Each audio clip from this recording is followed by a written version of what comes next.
just to give you just a brief background of what I do, what I've done. It's been almost 20 years, like I said yesterday. Almost 20 years of doing this business that I didn't even want to do. So just know, people come to you, they say, no, I don't have time, or no. They might be back to you one day. So don't let that scare you away or anything. But I'm Angelique. I'm in Mobile and long time in the business. And I was laid off from my job in 2005. I had a little job in corporate America, and it was an office job. I had 250 women there. So I sold at Rose Circle level. It was fairly simple to get my sales. And then I was introduced to recruiting. Now, I had been in AVON since 1994, but it was never talked about at the meetings. I didn't even know leadership existed. I went to a convention in Orlando in 1998, and somebody was on stage saying that I don't even know what title they was, but they said they had 300 people and their checks were $2,300. I said, I'm doing the leadership thing. And I didn't know this girl from nobody. And I just trusted her. So that was my thing going forward. They just got to trust me. Someone I didn't know, $2,300, that's the kind of money I needed. Because on my job that I was working in corporate America as a supervisory position, I was making $1,100 a month. She was making, what, $4,600? $4,600 a month working for herself. So I said, I'm going to get in leadership, and I really thought it was going to be easy. I really didn't understand the program, and nor did the district managers either, because I didn't know what I was doing. I knew I had to have 5 people. Yeah. That's all. 5 people. That's all. I get 5 people. And back then, they gave us $100 bonus. And we were excited. I was thinking it was like $1,000, $100. So I did get my 5 people very quickly. Found out 10 years later that what I did was prospecting. I didn't know. I didn't know that. So I did title and I did sit around. Okay, got my little 5 people. Sat around for 6 months and said, so where's that $2,300? So we have people like that, right? They get their 5 people and then they're sitting back, this is no money. So I sat back and I'm looking at the little flyer that they had back then, and it only had like 2 little stick people, and, and I'm saying, so how are these people making this money? I couldn't figure it out, and the managers didn't know either. And we had Karen Tucker in New Orleans, and we had Teddy Davis. And I don't even think at that time Teddy was a senior back then. But that was the closest higher titles that we had. So I didn't know what to do, and guess what? I didn't even do the basics. I didn't even read the manual.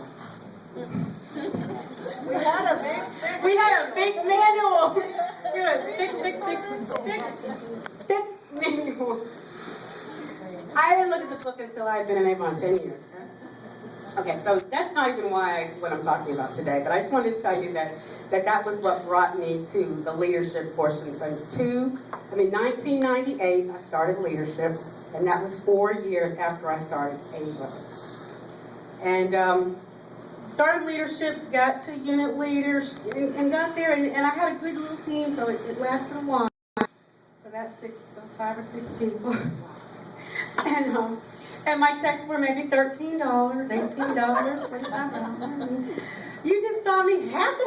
Then I got a like $13 check, and I was like, I can go to lunch and get me 5 extra value meals at $1.99. So I was happy. And I kind of really just tried to learn. And I didn't know that you needed to have leaders to move up in the business. So I had about 70 people in my first generation. I was just putting people in my first generation. And Ernie Cook came down to visit us. Ernie Cook worked here in the branch. He came down to visit us, and he said, so how many people you got under you? I said, 70.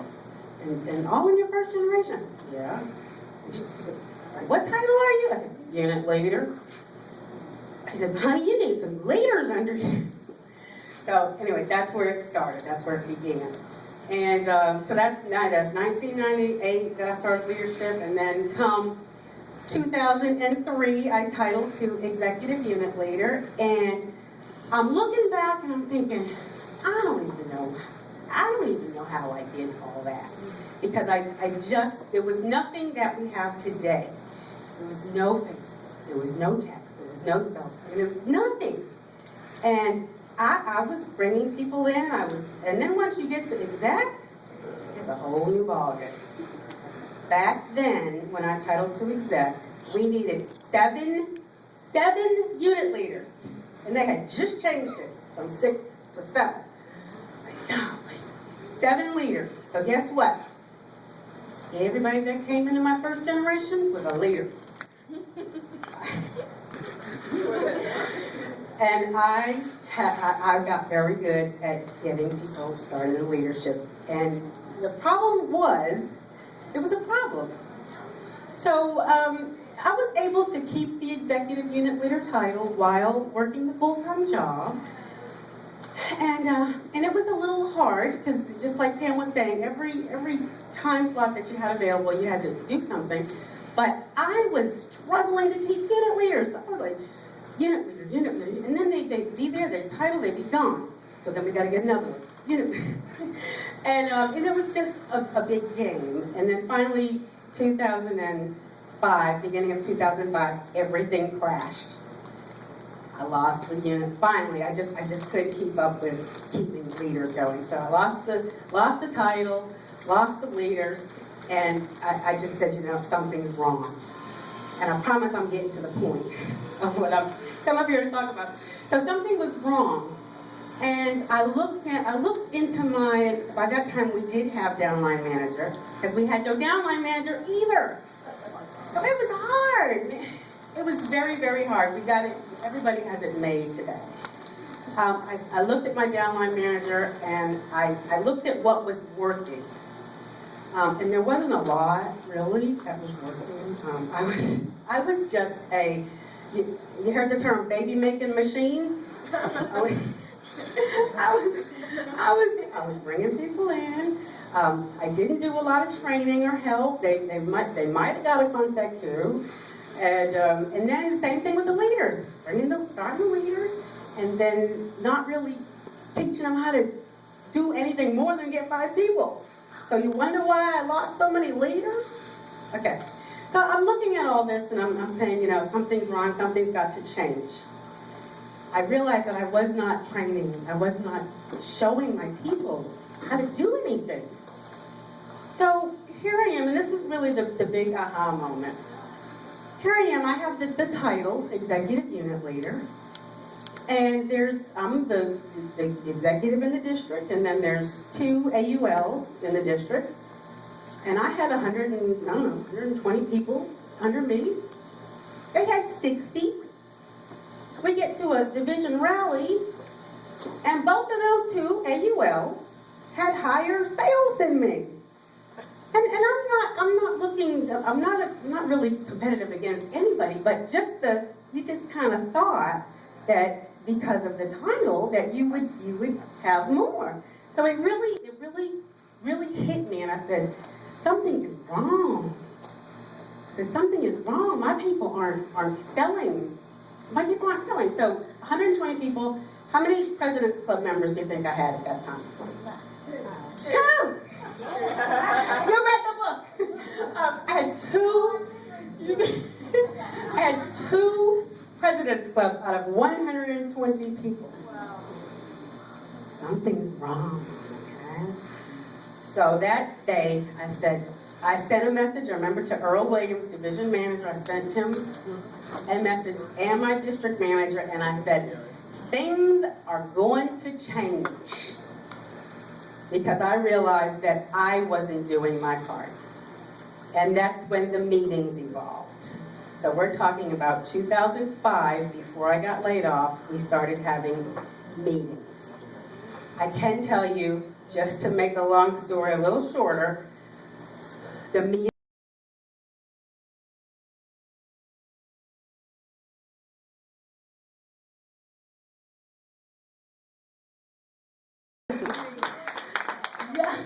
Just getting the people together, and it wasn't even, it was like 15 people. But those 15 people got the training that they needed. And they got help, and every meeting was about building sales or building leadership, learning about leadership. So the meetings really did make a big difference. And then everything kept going on. We kept doing meetings, the unit sales kept growing, and then come around maybe 2009 or so, 2010 is when I titled to senior executive. Come around that time, social media came into play because I needed a way to connect. The connection is where is what brought on people performing better, just being able to connect with them. So social media comes in, and I had to learn it. I had to learn it like everybody, because I was looking at this and I was saying, what do you do? And somebody showed me how to use it.